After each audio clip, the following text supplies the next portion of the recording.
imagine kalau you ada satu masalah yang mengambil masa 5 tahun untuk selesai. Bagi kami that's a failure lah. Okay, that's a failure di mana bila suara yang dibawa pun tidak dipertimbangkan, tidak diambil berat. Sampai satu point sampai doktor kontrak dah end of the rope sudah, and then sampai mereka tak boleh nak plan apa-apa untuk masa depan sendirilah. So rugilah kan. So sampai diorang dah habis COVID dan mereka tidak ada masa depan lah. Terus panggil doktor pakai buang.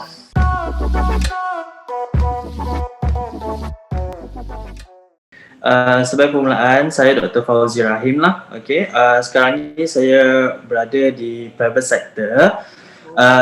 Recently quit KKM because of certain issue, this kind of issues yang berlaku lah. Okay. Sebelum ni saya dibawa hospital di Putrajaya jugalah. Okay. Baru quit KKM I think about 2 months macam tu lah. Okay. Kalau Dr. Fauzi boleh share dengan kita apa yang kita perlu faham mengenai isu hospital doktor kontrak ini sebenarnya. Okey, apa yang kita perlu faham mengenai isu doktor kontrak ni, I akan simplify lah apa kita sebagai rakyat yang perlu faham. Pada 26 hari bulan Julai ni, semua para doktor muda yang berstatus kontrak akan melakukan hartalah ataupun strike di hospital masing-masing. Okey, ini adalah disebabkan doktor-doktor muda ni mereka yang bersuara dan menuntut hak mereka sebagai penjawat awam supaya diberikan status tetap dan hak sama rata lah seperti doktor-doktor lain yang seperti menyambung kepakaran, cuti sakit, cuti belajar dan benefit-benefit lain lah. Saya kena straight out dekat sini, hartal juga adalah mekanisme yang terakhir kerajaan untuk mereka memberi kata putus lah kepada kita. Kita bagi mereka 3 minggu since 23 hari bulan hari itu. Selepas 5 tahun mereka berbincang dan tidak memberi kata putus ataupun hitam putih berkenaan dengan isu inilah, isu doktor kontrak. Permasalahan ini wujud bermula pada tahun 2016 di mana pemerintahan Datuk Seri Najib sendirilah, okay, di mana time tu terdapat backlog of medical graduates yang mereka ni tengah menunggu latihan ataupun training lah, housemanship training di hospital-hospital kerajaan. Sebab semua medical student selepas mereka grad, mereka kena buat housemanship training ataupun latihan siswaza di hospital lah. Okay.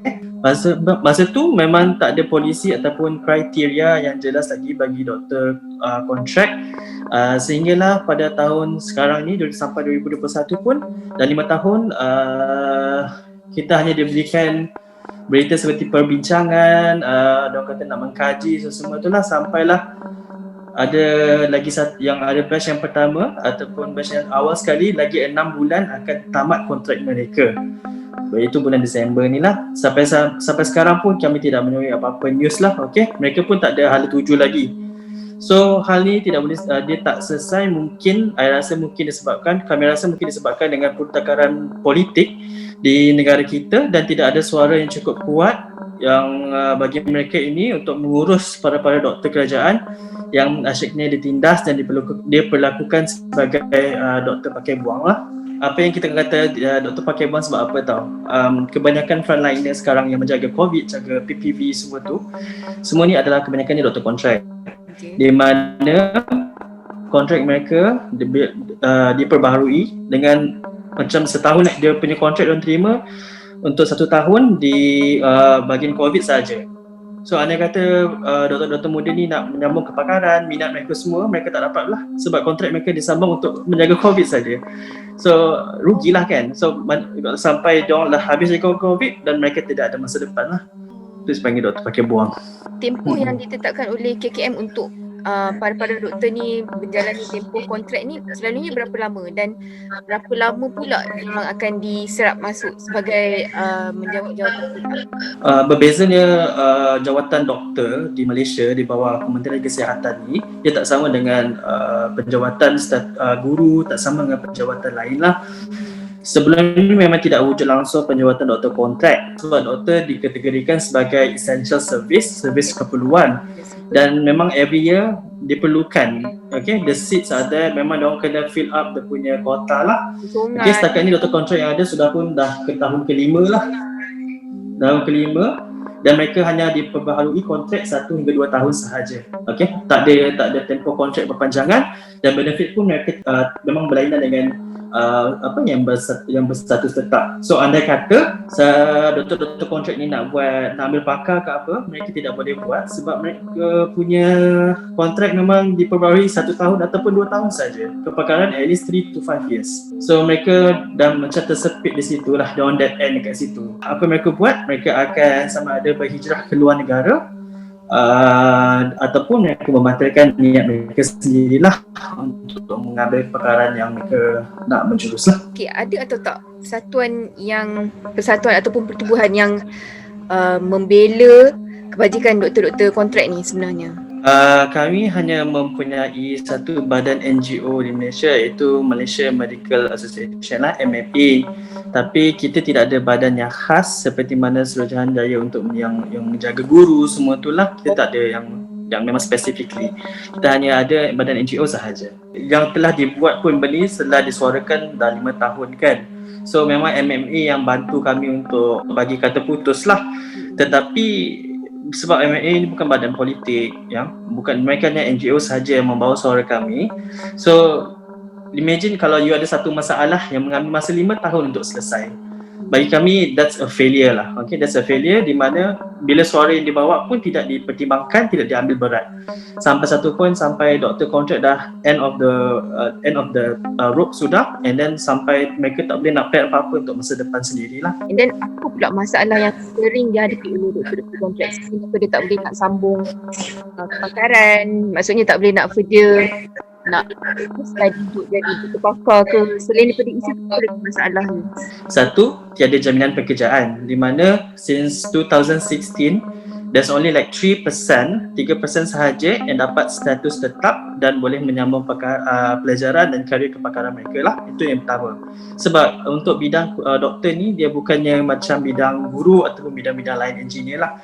Kami perlukan latihan klinikal dan juga mengambil kepakaran, dan masa sama kita buat kerja klinikal macam biasa lah sampai at least 3 to 6 years ataupun sampai 9 years pun ada. Kita memerlukan jaga panjang macam tu. So benda ni hanya boleh diberi kalau andai kata dia bagi status tetap, itu sahaja. Itu boleh nampak logik lah kalau nak sambung kepakaran kan. Kalau 1 tahun 2 tahun memang there's no way lah. Alright. Keduanya perbezaan gaji dan keistimewaan doktor tetap lah. Yang kita boleh nampak ialah jurang sebanyak RM7,968 1 tahun beza untuk doktor tetap dan doktor yang kontrak. Apa lagi yang ada ialah dia tidak diberi cuti tanpa gaji, tak boleh cuti separuh gaji ataupun cuti sakit pun tak boleh. Sampai di mana kalau ada doktor kontrak yang sakit, yang accident ke apa ke, contoh kalau cuti dia sampai 3 bulan kan, masuk hospital ke, tak boleh menyambung kerja, mereka ni akan disuruh berhenti sendiri. Memang dah berlaku banyak isu. Dia admin akan datang, awak kena berhenti kerja, alright, baru boleh sambung. Kau nak sambung balik, then you have to start over again. So tidak adil lah. Cuti sakit pun dia tak diberi, cuti jaga anak pun tak ada. Okay, yang paling penting sekarang cuti untuk sambung belajar macam doktor tetap. Semua kelebihan ni, keistimewaan ni hanya ada pada doktor tetap saja. Padahal tanggungjawab kami sama, kerja yang sama, waktu bekerja semua sama, tapi keistimewaan tu tidak ada. Yang ketiganya, saya nak katakan yang majoriti peranan ni dekat PPV dan COVID Center semuanya doktor kontrak. Mereka ni sampai tu tahap dah sampai burn out sangat-sangat. Okay, mereka tak nampak hala tuju dengan berkhidmat dengan kerajaan dengan status kontrak, dan di mana juga how they are akan jadi less motivation lah kan, bila dia dah kena kerah macam tu sekali, dan pada one day dia orang punya kontrak akan tamat begitu saja. Alright, ini menyebabkan doktor ni katakan macam tadilah, doktor pakai buang, dan sadly memang sangat sedih, memang ramai doktor muda quit lah daripada KKM, termasuklah yang ada saya sendiri dan juga sahabat-sahabat saya lain, sebab kami tak nampak jalan penghujung.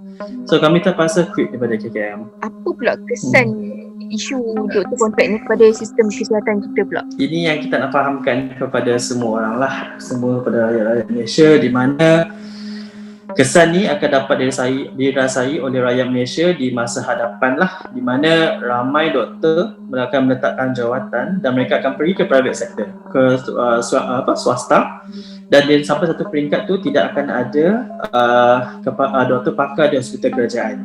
This generation doktor kontrak yang 5 tahun ni sudah diorang tak ada tolong ambil kepakaran.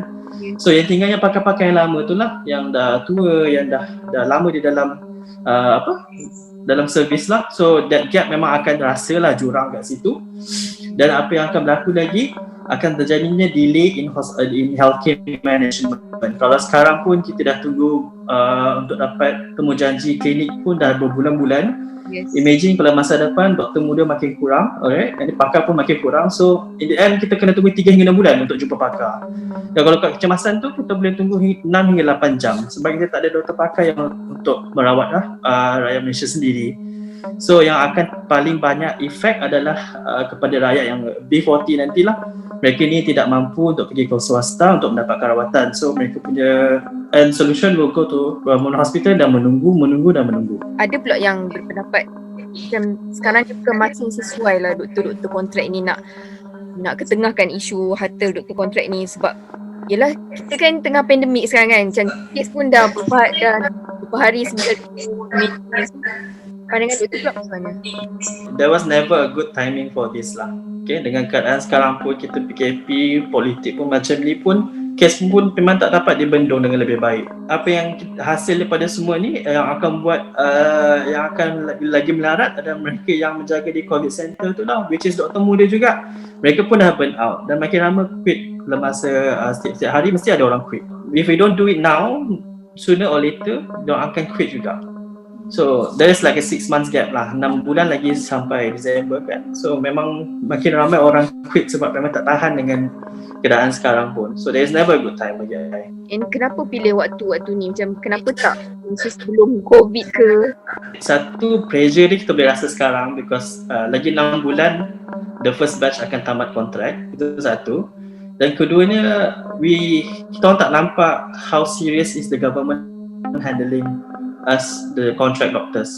Kalau mereka rasa benda ni, kami ni penting dalam healthcare service, dia orang akan selesaikan masalah ni awal-awal lagi, bukannya tunggu sampai 5 tahun lah. Okay, sejauh mana pula kempen hashtag kod Black MY tu yang saya tengok dekat media sosial, benda tu hanya diwar-warkan oleh para doktor je, maksudnya mungkin tak meluas, siapa yang tahu-tahulah. So maksudnya nak tahu keberkesanan hashtag tu di kalangan doktor-doktor dan juga orang ramai. Macam saya pasti tak ramai lagi yang tahu tentang isu ni kan. So yang membuat kempen ni adalah kita punya MMA tadilah, NGO tu, Malaysia Medical Association tu. So far memang dia kalangan doktor dapat sambutan yang baik dengan daripada pakar, di konsultan, semualah dapat sambungan yang meyakinkan lah. So apa yang kami buat sekarang ni, from that kita dapat kepercayaan, kita punya unity sendiri. Kita nak bawakan kepercayaan itu tunjuk kepada orang lain juga, which is rakyat Malaysia, which is di mana these doctors menunjukkan solidarity diorang supaya rakyat pun faham apa yang berlaku di kalangan this medical punya staff lah.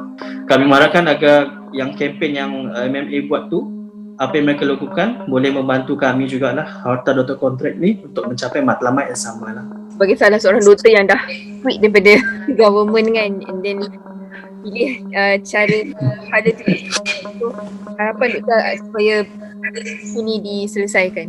Saya hanya ataupun pembawa suara kepada mereka, kepada kolik saya, kepada rakan-rakan saya satu Malaysia yang masih berada di status kontrak dan tiada masa depan lagi. Harapan saya ataupun harapan kami semua adalah agar memorandum kami diambil cakna lah oleh orang atasan. Okey, bukannya kita buat hartal ni nak buat sekadar buat semata-mata nak menunjukkan kami benci ataupun kami against the government or anything, bukan.